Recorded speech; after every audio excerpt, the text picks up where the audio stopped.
you'll be good to go. Yeah. All right, so hey. Should I just open a cigar that isn't lit? If it's in your hand and it's a motion, it's shadow banned. Really? Yep. Doesn't matter. Wow, Crazy, right? Fucked up. It's absolutely insane. All right. But hey, we're about to get started here. We just finished our steak dinners at the private lounge event with the one and only, the legend. Wah, wah, wah. Saka What's so Squad. weird? Are we actually going to use this part that we're talking right now? I think so. Okay. What do you think? I'll tell you what I find really weird about this. All right. So, when I think of the people that are referred to as legends, Yes. that means the clock is ticking. That means I basically have 10 to maybe 15 years max. Well, how long you been before in this- I'm in the grave? How long you been in this industry, man? I've been in it for a long time, but Yeah. I gotta tell you, the term is a rather creepy term. It's not good. There's not good connotation on the word legend. It really isn't, because everybody that's called a legend ends up dead pretty soon. All right. So the legend, Steve Saka, is in the house. So I want to talk about a couple simple things. We're going to keep it short and sweet. I know you just had a hell of a dinner here. You've been hanging out with I'm all everybody. liquored up. You got me. I know. You should abuse the hell out of my brain. Okay. Well, I'm going to keep it light to start. I know you're a Patriot guy. Yep.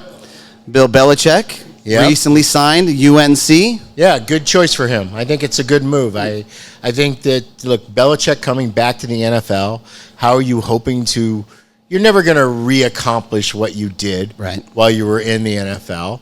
And I think him being he loves to educate, he likes to teach, and I think him dealing with the next generation of NFL players, I think it's perfect for him. And honestly, I think any kid that's lucky enough to go to UNC, in fact, I think it's going to really change the recruiting at UNC, because think of how many kids are going to want to play there to be coached by Bill Belichick. I mean, so I think it's a good move. Do you think he has something to prove still? Is it the whole Brady controversy? Brady made him, you know? No. I mean, come on. Look, you can't chase after something like that. Look, I was a New England Patriots fan all the way back from like 82, 83. So I went through some really, really sucky years. Almost a decade, right? More than a decade. Yeah, it was pretty bad. And then we had that whole Belichick Brady era, which was Jets fans are just that's masochism at a different level. You guys are very special. Jets fans are very special. So we had that amazing 2 decades, which are like just unreal. And then the team has been horrifically bad for the last 5 years. Right. And look, and here's the funny part. I think that, outside view is that Patriots fans were obnoxious. And there are some obnoxious Patriots fans, but there's obnoxious fans anywhere. Right. And let's get real. The Eagles fans have the lock on the most 100%. obnoxious fans. It's not even close. But I think that we were all very realistic that we knew the time was coming. Right. I have to admit, the last 2 previous seasons were really, really painful to watch, because look, when you're a fan of a team, even when you don't win, you want your team to play well. Of course. You want to see progress. You want to see something that gives you that glimpse of hope. And 2 years prior to this season, there was nothing that was of any redeeming value whatsoever. No. Now, this year, it's an ugly year. Front line's a mess, okay? Wide receivers aren't quite clicking still. Defense has been up and down, had flashes of brilliance and flashes of just stupidity. But Drake May, he's been very impressive. He really has. For sure. And I think that we in New England as fans, I think we're feeling optimistic that we have a future to come back. Now, are we going to have a repeat of 20 years of dominance? That's just so freaky that I don't think that that's a realistic expectation. But you want to be a playoff contention team. Right. You want to have the hope of going. And I think under the current regime and what we currently are working with, I think another couple years we can be back in the mix. So, I'm feeling pretty good today as a Patriots fan compared to where I was. I mean, they could suck for the next decade. Oh, of course, absolutely. It doesn't matter. Or if you're a Jets fan, you could suck for the next 40 years. And you're right. Right. I mean, and you. Yeah. I mean, yeah. 40. What are we talking about? 40 years. Come on. When was Nathan? What year was that? 69. Oh my God. That's incredible, man. All right. Let me get into some of the other questions I have for you. So, all right. So I watched your last 3 podcasts. Oh my God. Yeah. Make me want to eat a gun. I mean, welcome to the cigar industry. I never watch any of those podcasts. Yeah? Yeah, and I'll tell you why I don't watch them, because first off, I obviously repeat myself a lot. And the second thing is you watch yourself on video and you realize what a moron you are, and then it makes you kind of try to change the way you talk and the things that you say, and then you become very guarded. So a long time ago, I decided that I never ever watch or listen to any podcast I've ever been on. So I won't see this one either. Well, listen, I think that I think there are a lot of opportunities that you say things in these podcasts and people don't really pick up on it, and they just kind of mull it over and just kind of move on to the next thing. So one of the things that you were covering was when you're purchasing on a growing level, when you go and buy tobacco, that the media and general consumers have a different take on that sort of that side of things, and it was just kind of let go. And I had no idea what exactly you meant by that. Do you think that people give it a different light? I think part of it is, so obviously the factory portion is the part that's romanticized. Of course. Right? But the reality is the actual manufacture of a cigar is a 3-minute process. Right. It's very short. So actually, cigars are good before they ever get to the bonchero. Okay, the factory is actually the place where they take perfectly good tobacco and just fuck it up. 100%. That's what they do. Yeah. Okay, so I think the factory part that is so well covered and so romanticized is actually nowhere near as important as the selection of the materials and the sorting and the pre-industry where we're bulking and fermenting and then aging, and then the subsequent sort that comes after the fact, and then the way that we put together the decks for the individual blends. Those are actually the most critical components, and the factory portion is really very simplistic. It's really a standard of just having standards, having methods, having practices, and then just enforcing those practices on a repeat basis. That really good cigars are made long before they get to the factory, and the factory is the part where they can ultimately just screw up the work. Right. Same way as when you think of a chef, you look at a restaurant.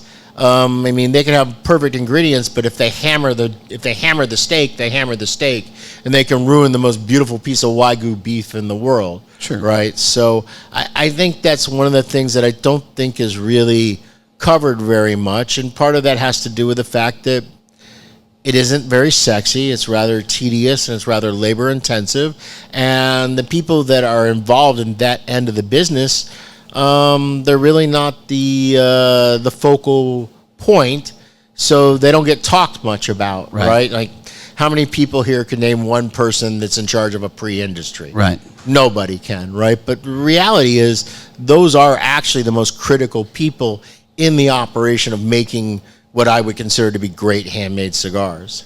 I think that's fair. I mean, you know, as a consumer, you go down, it's kind of the show me the baby, right? Like, bam, here's the baby. Now, when you were talking about this, they asked you about specifically growers screwing you over, and you said that would never happen because you're looking to build, your legacy and your brand. It's a relationship that has reciprocity in it, right?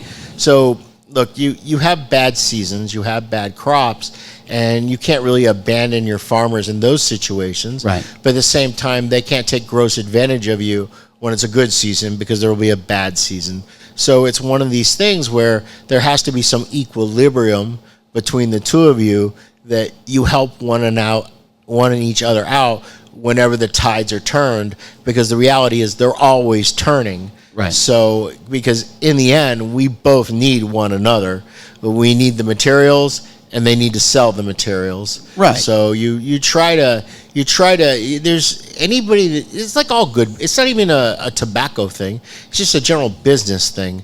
In order to have good business, everybody has to win. If there's somebody that's ultimately being taken gross advantage of on a continual basis, then that's not good business because it's unsustainable. Sure, but now in this industry, we know that there have been smaller brands that have gone to not necessarily the pre-industry level, but just the factory level, right, where they've kind of been taken, right? Part of it is, but here's the dilemma that you have, and I feel really bad for most small brand owners, and even for some of the mid-sized guys, that if you don't actually understand what your factory is doing and why they're doing it, how do you actually ensure that you're getting a product at a fair price? Right. I think one of the things that most consumers don't realize, that they could also be brand owners just as easily as the other brand owners, that there's always factories that are out there that are willing to make you what we call job cigars, right? Hey, we'd love to have your business. Come make cigars with us. The other thing, though, and on the flip side, is you have to understand where those cigars fit into the scheme of how a factory operates. So if you have a factory, let's say you're Drew Estate, for example. When I was at Drew Estate, I don't know where they are now, but when I was at Drew Estate, we were making 120,000 cigars a day. Right. So when you have this small brand owner that wants you to basically make 100 boxes of this, 100 boxes of that, 100 boxes of that, let's say you're making 500 boxes, 700 boxes at our initial order, you're talking about 14,000 cigars, maybe. Right. 14,000 cigars is about an hour and a half work on the factory floor on any given day. This concept that you're going to get special this and special that and blah, blah, blah, it's just not the reality of the situation, because you're essentially a rounding error for those factories. So it's so critical to not only pick the right factory partners, but it's even better if you actually understand what they're doing, why they're doing it, what the tobaccos are. The more knowledge you have, the better you are as a customer to the factory. And the reality is most brands don't have that, brand owners don't have that expertise to be able to even judge that. Essentially what they're doing is they're getting samples that are given to them, and they're saying, hey, I like the one out of bag C, but I wish it was a little stronger. I wish it was this. I wish it was that. And the factory goes back and adjusts it, and eventually the guy goes, oh, well, voila, this is the one, and here you go. Right. Here's a brand. And I'm not saying that you can't be successful at that, but the only way you can be successful is if you have a factory partner who is really looking out for your absolute best interests. And the reality is, commercially, they have no reason to do so. So it takes a very personal relationship in order to make that work, or you have to actually understand what they're doing and why they're doing it. Right. And that's a real challenge, because there's very few people that really understand the materials or understand how a factory operates or understands all the particulars that are involved. So I for small brand owners, the deck is really stacked against you. It's a really tough road to hoe, and that's separate of the commercial issue of then selling and distributing the cigars. That's an entirely different conversation. But just getting a really high quality product made, it's quite difficult to get it done consistently.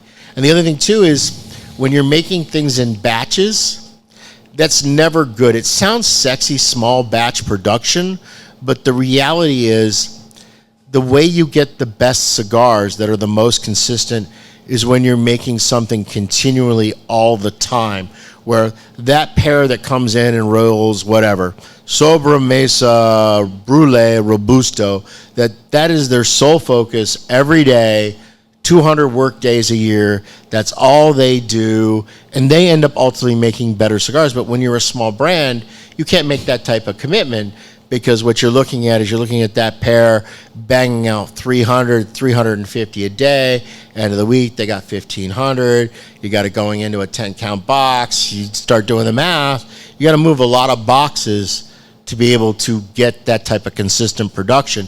But ultimately, it's that consistent production that actually makes a higher quality product. So even when you're working with someone really good, you have this dilemma of where you have these gaps of stopping and going. Because I can tell you, whenever we start anything new, the first 4 weeks are not as good as they should be, because it takes a little bit of time to kind of get them into the groove and to get them tuned up.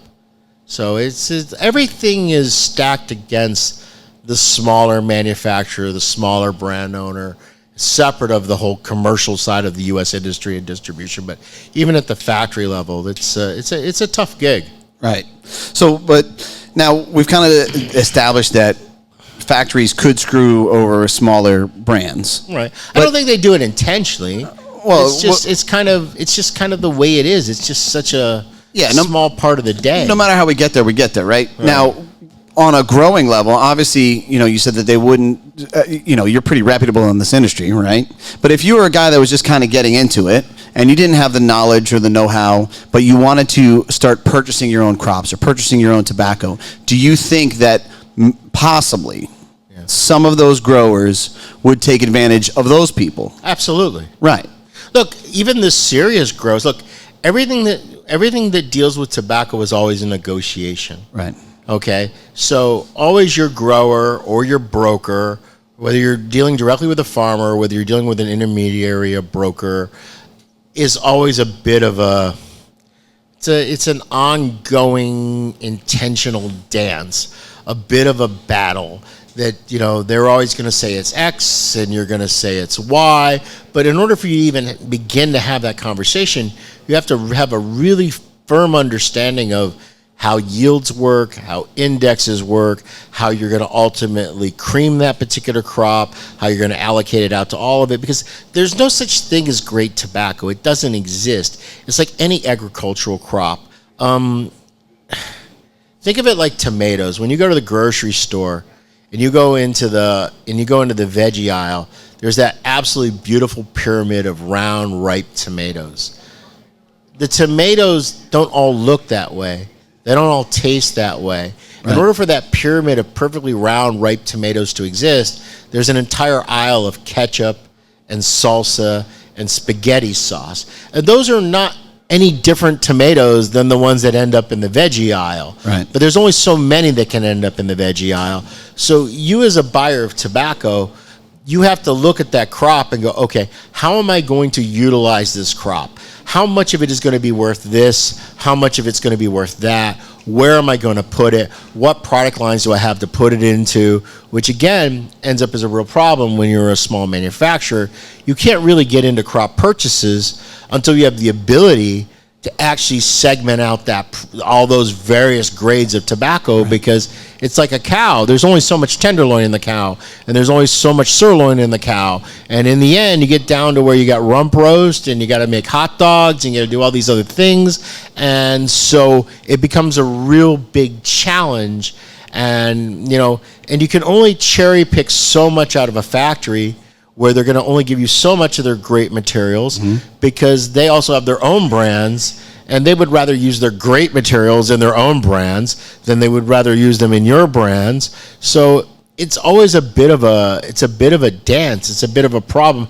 And that's why I think it's really, really difficult for the small starting brand owner to really begin. I think it's a bit of an uphill challenge. And look, you see it. I mean, every year we have 300 plus introductions into the marketplace. Right.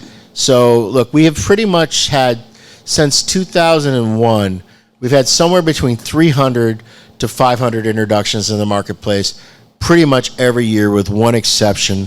2009, I think it was like 275, right? So when you think about that, think about it as you as a consumer. What do you actually find memorable from 2023? Because in 2023, there were over 500. Right. So of those 500 things that enter the marketplace, can you as a consumer even name 10 of them? Can you name 20 of them? Look, I'm in the business, and I don't think I can name 20 of them off the top of my head. No. But there was somebody that created it, somebody that branded it, somebody that put the effort into trying to market it and sell it for it to ultimately not go anywhere. And I think it's a real challenge. I mean, look, you have Pastwani, right? Am I saying that correctly? Postania, thank you. Yeah. I'm going to blame the Scotch. That's fine.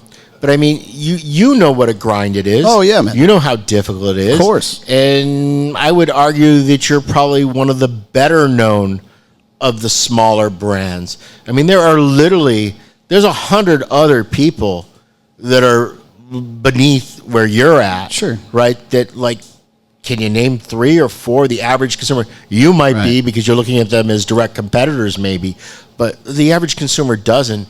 And then you're trying to get retail space for that product. You're trying to get consumers interested in smoking that product. It's the whole way the deck is stacked is really towards the big companies with the legacy brands. Sure. The ones with the big budgets. They are the ones that have the most hope. But even in their case, they launch so many things that ultimately fail. Yeah. Even having all the advantages on their side, they ultimately aren't successful. It's arguably one of the most competitive businesses out there. It really is. It's a very competitive business that's really difficult. And that's why so few people, I mean, during the cigar boom, there were over 2,000 new companies. Of the 2,000, who made it to the other side? Alec Bradley, Rocky Patel, Drew Estate. I mean, we can name maybe Lido Gomez. We can name probably maybe 15. Yeah. But there were 2,000 of them. Yeah, and when they didn't blow up. They just kind of slowly faded away. You just realized one day that they were gone. What ends up happening is brands die all the time. Consumers didn't even know they existed before they died. Right. Because there's so many of them. Right. It's like most of them just die a silent death. Well, that kind of brings me to my next question. Because, Dunbarton Tobacco, obviously, you started with Drew Estate, as far as being on that side of things. Yeah, was it true? Right. And, one of your things that you like to always say is that, hey, after swag and all this stuff, I make $10. Like, that's kind of your line, right? Yeah, it's the reality. I can tell you flat out. We make so originally we started making about a 3% net profit in the beginning. Today we're pushing right close to 7% net profit. So what that means is if you're a consumer and you buy a box for $200 and then I got my wholesale price on it, that means that basically I make $7 net profit at the end of the rainbow. Right. The margins aren't as big as consumers assume they are. For sure. They think the profits are much larger. And look, on some of the higher priced products, they're better. But the reality is on the higher priced products, you sell a very limited number of them. So they don't really offset. And in the end, in our industry, and look, I come from the big side. I come from being exec consultant at JR and then, president and CEO of Drew Estate. I'm telling you, even if you do everything perfect, you're going to get maybe 11, 12% net profit at the absolute most. Right. I mean, that is ultimately what's going to end up happening.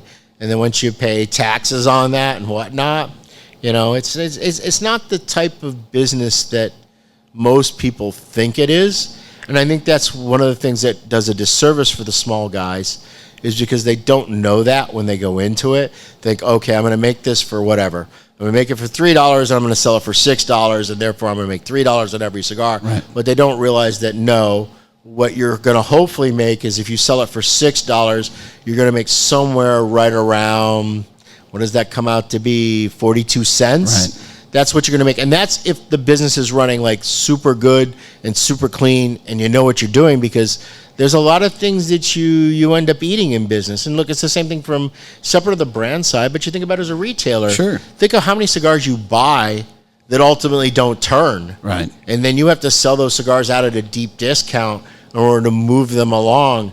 And you're not making any money on that. No, you're just hoping to out. cash recover. Right. And that's a hope that you cash recover. So a lot of times you sell some stuff at a loss. Right. That's what you have to do. Of course. And then you actually lose money on that thing. And I think that's the part where I think that it becomes a very it becomes a bit of a wake-up call. And the thing is, when you're that small brand and you're churning and burning, you're really just chasing those top line sales to cash flow the company, and you're not really thinking about how much is this actually making. Right. You're just thinking about, oh my God, how do I make the very next sale? Mm-hmm. And that's very detrimental too when you're in that position of where you have to make that next sale or you're essentially out of business. Right. And that's why most small companies, there's a wide reason, but the biggest reason why in the end they fail is just economically, it just isn't there. Right. It's something that it's really a game for the more experienced people. It really, really is. Right. And then when you look at it in the end, very few brands ultimately end up surviving. And the other problem that you also have is when you're that small brand and you're in that niche and you're attracting that cigar geek consumer, there's only so many of them. And those cigar geek consumers, they're the most fickle of all the consumers. Of course. Because they're always going to find some girl with a better set on her that they're going to end up moving on to. Right. That's something newer, that's something more shiny. Mm-hmm. So the problem that you have is even when you're that hot, young, running brand and it's the it thing, you can only be the it thing for so long. You have to figure out a way to, how do I get the average consumer that's never going to care about Dunbarton Tobacco and Trust, is never going to care about Steve Saka's pedigree, is never going to care about whatever dog and pony nonsense that I'm pitching, that they just like the cigar and they buy the cigar and they add it to their rotation. And that's a really, really hard leap for a company to make when they're that small company that doesn't really even have any comprehension of that consumer, how to attract that consumer, how to deal with the retailers to actually make that consumer work. It's a challenge, and that's why look, I'm not going to name brands, but I think if we all sit here and we say, okay, what were like the super buzzy, super hot brands, 10 years ago, I don't think any of them have made the leap. Yeah. You know what I mean? They almost always end up somewhat retracting. Right. Now, if you have a really good product and you can fight your way through it, then you have a potential to live longer.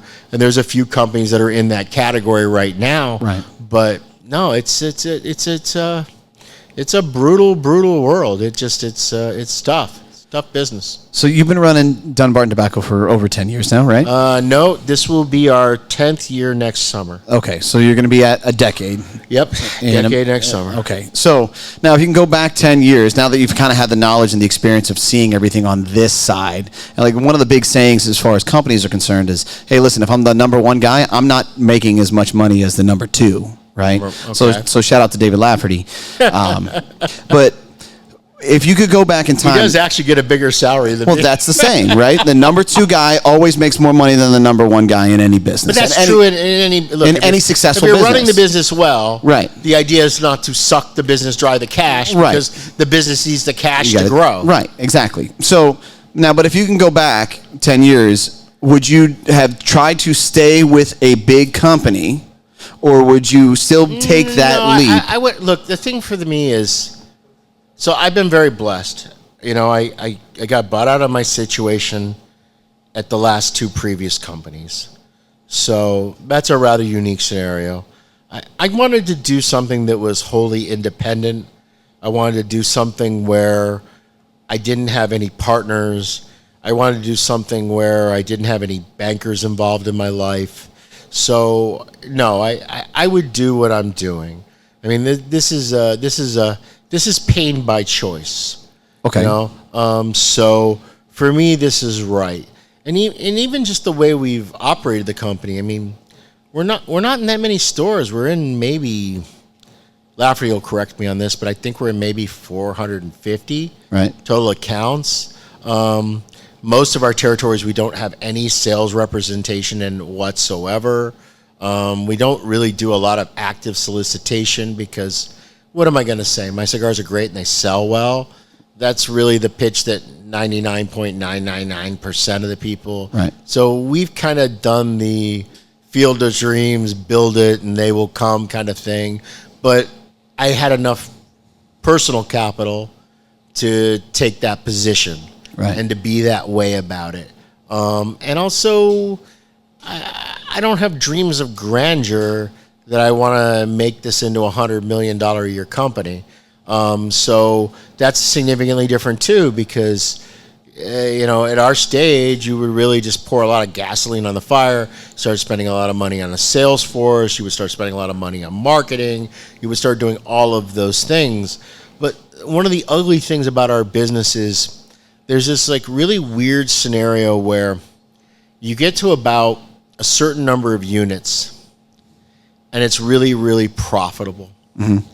And it's the most profit you will ever make. So to just put it in money terms, it's right around $14-15 million a year gross. Okay. And when you're doing about $14-15 million a year gross, the profit never gets better than that.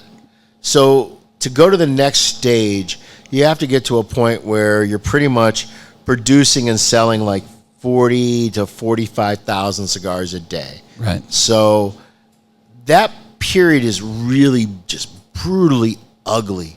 The amount of investment that you have to make, because now you're making products that aren't necessarily what you want to make. You're having to make them to utilize tobaccos that you wouldn't necessarily want to buy, because to get what you want to buy, you have to buy these other things. It becomes really, really ugly. So what ends up happening is it's a phase where you are basically going to go through this really ugly growth curve for a period of about 3 to 4 years, if everything goes well, to get back to the profit that you used to be at when you did 15 million. Right. So you got to get to like 50, 52 million dollars a year to get back to where you were at 15, 16, 17 million a year. And the only reason why you go through the pain is because you want to get to that point so that you can then go to 75, 80, 110, 120 and start competing with the big companies, the Drew Estate / Swishers, the Altiduses, the STGs, the My Father, Pepin Garcia people. Those are the people that you want to compete at. And personally, I don't really want to go there. Okay. And look, and you look at a company like Lito Gomez, mm-hmm. and as a retailer, one of the major complaints is I can't get what I need. Sure. I can't get the product I need. I always have these back orders with Lito Gomez, yada, yada, yada, blah, blah, blah. If I had so much more of it, I could sell it. I don't have a personal relationship with Lito, mm-hmm. but just understanding how the business works, I think Lito's hit that point, and he's like, I don't want to go through the pain right.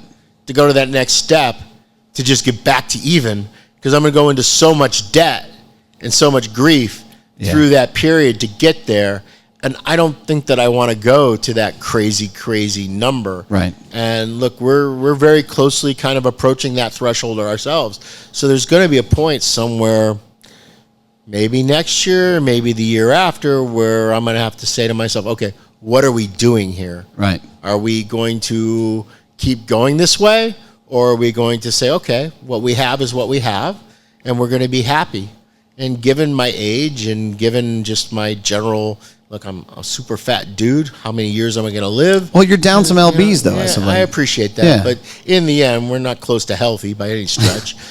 So, I mean, I'm starting to get to the point where, you know what? Maybe I'm content. Maybe this is where it's at. So, okay, so let's say hypothetically, like, that there's gonna be an ending period for you, but you don't know exactly what you want the shape of the company to look like.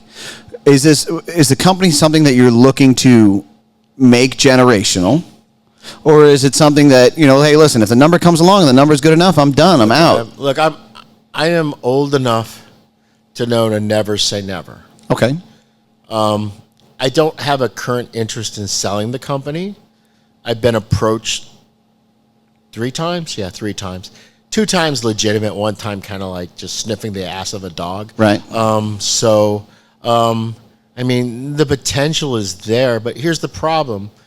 If you sell the company, it then makes me instantly an employee. Right. For some other company. But what do you want? Go and do the dog and pony for 4 years. Right. And what do you want? Originally your son was involved in the company. Right. Now he's not. Right, he's not. Right. And look, and the reason he's not involved anymore is just, look, it's a very challenging business, and you have to be extremely entrepreneurial. And he's not an entrepreneurial guy. Right. And there's nothing wrong with that. No. You know what I mean? But not everybody is cut out to be that kind of person. Sure. Some people like to have a good job and earn a good living and support their family and have their vacations and not the misery. And the thing is, particularly in my business, on the part that I'm in, it's very confrontational. I mean, slightly, because I'm not so much on the sales side of thing. I'm on the operational tobacco side of thing. Yeah. So, I mean, you got to be a little bit of a bull in a china shop, of course, in order to be effective. And that's not a very easy thing for someone that grew up as an American to operate in that type of environment. Sure. So it's not normal. I think that, best case scenario, I think probably, grow the company to a certain point. You never want to not grow, but at the same time, not chase the growth, but make it to the point where maybe it doesn't require as much personal time and dedication, so that I can just kind of have a little bit more of a regular life. Like I was just looking at my phone earlier tonight. I haven't slept in my home bed this night 250 odd years. Okay. Days. Yeah. I mean, it's a lot. Yeah. And, and it's, that's crazy. It's crazy. And, so maybe there's a way to find a way where the company can do well, generate cash without me constantly charging to the horizon. And then I can enjoy just being the cigar tobacco guy and smile a little bit more and, get a little bit of fun stuff here and there, but not actually stop running the company. Because if the company can cast off so much a year in profit, then that's enough profit. Right. But let me bring you back to the question. Like, ideally, so you launch this company, right? And do you want to get your son involved, and you want it to be a legacy thing that passes down from generation to generation? Was that your original vision? Or was it, hey, I can build this, no, I can make some money? More of it wasn't so much I could make some money, but you have to understand that I have made a lot of people very wealthy. Of course. Using my skills and my talent. So it was more of a, hey, why am I doing this for other people? Right. I should do this for myself. Okay. And even if it didn't make me nearly as wealthy, because the reality is, look, made a ton more money at Drew Estate. Right. Not today. I'm doing better than I was then. But it was a long road. Many years. Yeah. It took me a good, almost 8 years to get back to where I was. We've come a long way from you testing people to eat bugs for boxes. I mean, that was out of the gate. Yeah. So I mean, but it's really more of a self thing. Right. More of, let me do this for myself. Let me do this without. Also, man, no offense to my former partners, but man, having partners suck. Yeah, partners can be difficult, for sure. And I think that's true for anyone. Yeah. So also having that liberty and having that flexibility to kind of do what you want to do is very rewarding. Sure. Your failures are entirely yours. Your successes are entirely yours. Your trials and tribulations are entirely yours. And there's something that's very redeeming from a soulful perspective on that. And that was part of what I wanted to do. And I wanted to do things without having any outside influence. And that's the way, look, everything Dunbarton is me. If you don't like our cigars, if you don't if you try Sobremesa, Mi Querida, Sin Compromiso, you don't like any of those three cigars, don't even bother smoking the rest, because you're probably not going to like anything in the line. Right. Okay, now those may not be your three favorites. We have a lot of very different cigars, but look, everything is based on my palate, what I like tobacco-wise, what I think makes a good cigar versus a great cigar. It's entirely me, because nobody in the company gets an opinion. Nobody gets to test any test blends or sample blends. In the end, it ends up as a finished product in a box with a name, with a price. Here it is. Let's see what it does in the marketplace. It's going to sink or it's going to swim, but in the end, when it sinks, it's entirely my fault, and when it swims, it's because I was the guy that said this I think is going to swim. Got it. So originally, I like that. I like the fact that I don't have anyone else to take. I don't have anyone else that can take credit, but I don't have anyone else to pass the blame on either. It's all my fault. all accountable for you. Yeah. So at the end of the day, the reason why you kind of got into it wasn't so much to have, you didn't have an end game in mind when it comes to a legacy or it comes to the sale of the brand. It was more of you were driven on the aspect of, hey, I can do this myself, and I'm going to show you how much of a badass I can be when I do this. Yeah. Well, right? You're hoping you can show that you're a badass. Yeah. Well, I mean, you're still here 10 years later, almost 10 years. But look, there's a lot of people that have been around for 10 years that aren't doing particularly well. So being around 10 years. Duration means nothing. Yeah, it doesn't add up to anything. Right. Of course. I mean, being in over 400 stores is definitely impressive. It's actually a very small number. 400 It's stores. still impressive. Whether you like it or not. Yeah, I mean, look, but we've never been the company that went and really, we kind of, the way we work it is we kind of wait until a store asks us to come into their store. Right. And the reality is most of our customers become our customers because they get tired of consumers asking for our cigars. So they kind of get badgered into it, of course, by their customers, and not because of actually us badgering them. That's the right way to do it, right? Yeah, I think it's the right way to do it, but that's a very long burn kind of scenario that I think a lot of companies don't have the luxury of doing. The problem is you get, I don't think that, so like there's so many small brand owners that like, they think they get into Cigars International, or they think they get into a Smoke Inn, or they think they get into a Corona, or they get into wherever, and think, oh my God, I've made it. And the reality is, those are sometimes the worst places you could possibly be. Absolutely. Your product gets so lost in the mix. So like, it's no secret. I do a lot of business right now with Smoke Inn. He does a lot of promotion of my product, right? Yeah. I'm going to tell you flat out, my cigars didn't sell for shit at Smoke Inn for the first 4 years. Right. Like, they just didn't sell.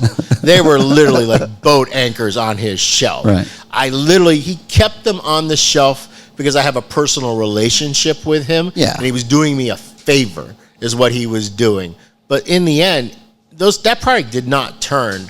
I think that for a lot of small brand owners, they think that getting into these big accounts is going to be like a win. And it's not a win at all. Right. The thing that I always tell that small brand owner is don't try to go national. Work your region. Right, which is smart. Do wherever you can. If you can't drive there in a day and not spend a night in a hotel room, start building those personal relationships, one-on-one, individual stores, get to know their consumers, do this.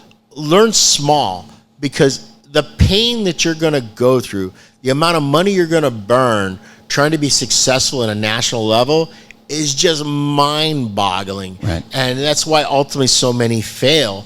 And if you're gonna learn, you're gonna learn what you're fucking up, because you're fucking up something all the time. Right. Learn it on a smaller scale. It's the same thing with like people that tell me that, I want to open a retail shop. And my first advice to anyone that wants to open a retail shop is go get a job working as a clerk in a local retail shop for a minimum of a year. Right. And always the response is, man, I can't afford to work for $14 an hour. I'm like, dude, if you can't afford to work for $14 an hour, then you should not be opening a cigar store, because you're not going to make $14 an hour for the first year. For those first year, maybe 2 years that you got that store. So it's better that you go and deal day in, day out with consumers in a retail environment and learn the lessons that need to be learned on somebody else's dime, because you doing it yourself is a huge mistake. So if you're not willing to do that, then you should not be thinking about opening a retail store, period. Absolutely. All right, I got one more question, and then we're going to set you free and let you go amongst your people. And this one's an easy one. Yeah. All right, so PCA has 4 board members coming up for retail and 2 manufacturers. I wasn't even aware of that. Who are the 4 retailers that you think off the top of your head that should be on the PCA board? I have no idea who's on the PCA board. All right, well, just who do you think that should be there, regardless of who's on there now? I mean, I could tell you who it is, by looking at it. I have a photo of it. You're going to get me in trouble on this. Why? It doesn't matter. Here's the funny part. I don't even know that I'm the right person to ask, because I'm so disconnected from our retail. You got Emerson's on there. Okay. You got ZT Cigars. Okay. You got Metro Cigars in Wisconsin. Smoker Friendly. Ex Officio. Obviously, Jay Davis, Blue Smoke Dallas. Okay. The Cigar Shop in North Carolina, and Casa Grande, Arizona. Those are the ones that I see here. I know that Just For Him was on there. I don't know if they're one of the members that are about to expire. But who do you think? What do you think? It should be like, here are the ones that just pop on my head. Again, I don't deal with the retail stores, so this is a. But you know the people. No, I really don't. You don't know the retailers? No, I don't. It's always been a blind spot for me. You have to understand that. So I was exec at JR Cigar, didn't deal with retailers. Right. I was president at Drew Estate, didn't deal with retailers. The way I dealt with retailers, somebody would whisper in my ear and say, "This is so and so from such and such, and they do $100,000 with this year. They're a good customer." Right. And I say, "Oh, I really thank you for your business." So. Well, so you know some of those guys, I'm not right? good there. You know Ronnie. Secreto. I mean, yeah, like, I know. I you know, have at this point. I know. Let me tell you what I think. I think that. So I'm going to answer this in a more general way. Okay. I think that you need someone that's on the forefront of the social media, internet side, interaction-wise. Okay. So off the top of my head, that's like an Abe DeBabna from Smoke In. Sure. That's like a Tim Swanson from Cigars Daily. Mm-hmm. That's maybe an Amar from Small Batch. I think someone that's really interesting. I think that Neptune has a very interesting approach in the way that they capture customers. Mm-hmm. So, I mean, I think you need to look at the people that are like actively taking market share and growing. Right. Right. So that would be one segment. Then I think you also need to start looking at those in the trench kind of internet grinders. I put you in that category. You're one of those guys that's kind of trying to do that hand-to-hand combat. Mm-hmm. You know what I mean? On the internet side. You mentioned Ronnie earlier. Sure. You know, trying to do hand-to-hand combat. I think that's like a totally different segment that those retailers are showing growth cycles. And then you also need to kind of have that more traditional. So you kind of want to have more of a mix of the retailers on the board that represent kind of different segments. And look, I think it's foolish not to have someone that's really in that bar model, because the bar model has become so critical to how many of these smaller stores are successful. So I think you need to kind of have someone that's engaged in that more kind of bar model environment, because Sure. look, their needs are very different than what the average brick and mortar needs are. And the cigars that they want to stock are different than the cigars that, for example, that box selling kind of retailer is. So I think you need to have a better mix of retailers than what's currently in that current makeup. Right. And, so that's number one. But here's the problem. Those guys are all busy. Sure. You know what I mean? And they're really grinding really hard to grow their businesses. And they are typically not the ones that want to be on boards. So it's kind of one of those weird things where the people that want to be on boards are almost always not the right people Right. to be on boards. Right. You know what I mean? Yeah. And I don't mean to say that in a negative way Of against course the people not. that are on the boards, but that is kind of the way this works. Right. You need a more diverse Because you're going to ask approach. me the next question. I would never entertain being on the board for Why the not? BCA. I just feel like, why do I want to beat my head against the wall? I mean, you should have thought about that 10 years ago when you got in the cigar industry. Right? Yeah, but it's at least I'm beating the head against the wall of my choosing. Yeah. I mean, I don't know. I think it's... But at the end of the day, like, we have an industry that's constantly under fire, right? As far as culturally unaccepted, right?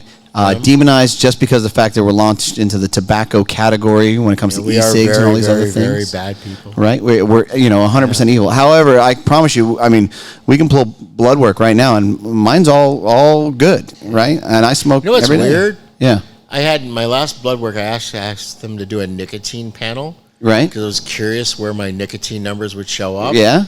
They showed me as an occasional smoker.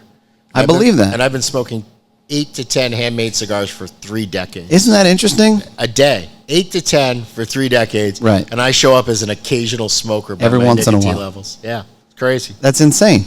Yeah. So, I mean, you see that these things that we're, like I hope to see within the next 10 years, cigars become more acceptable on a cultural level. I mean, like there are guys that smoke cigars that even friends of mine, like, hey, why don't you come over to the house and we're having a party or whatever? I said, okay, what, you want me to bring some cigars? Oh, no. Why not? You like cigars, I like cigars, cigar, right? Like, oh, well, it's not that kind of party. You're like, what kind of party is it? An unenjoyable one. Yeah, so now we're gonna just sit and stare at each other, or like I hope there's a college game on or football something, Yeah. But like we don't even get to enjoy that aspect of things because of how it appears, what the perception is to somebody that might not be a cigar smoker. We go through these swings, right? Mm-hmm. So I actually, and maybe this is part of weed becoming so much more acceptable. I think there's a little bit more of a libertarian kind of viewpoint that many people individually are adopting. So I think that we're probably going to fare better than we have in the past. Now, granted, in the short term, I mean, you just saw some town in Massachusetts try to pass a generational ban, and maybe they have or they haven't. I didn't read the article very closely. So I mean, you're always going to have the anti-segment. But I don't know. I feel as though more and more people are getting much more like live and let live. If it doesn't impact me, it's really none of my business. And it feels like it's swinging a little more that way. Maybe I'm just being a little Pollyanna-ish about this, but I don't know. I feel like it's better. It doesn't mean we're going to get to start smoking cigars in restaurants again or anything like that. But I think there's more cultural acceptance. I think one of the interesting things for us in our business, I know that the more educated the consumer is, the more engaged they are on the product. So like when I'm on a plane and I tell somebody what I do for a living and they actually engage with me in the conversation and they start to understand the amount of time and labor and the effort and the process, they actually become really genuinely intrigued by it. It's fascinating. Right? And I think that as the internet is making information so much more widely available, I think it's something that actually benefits us in the cigar industry, because I think that's one of these things that really captures the imagination of a lot of people that wouldn't typically be intrigued. And that once you start introducing them to what handmade cigars are and what the process is, it becomes something that's rather quite enchanting. And I think that kind of opens things up.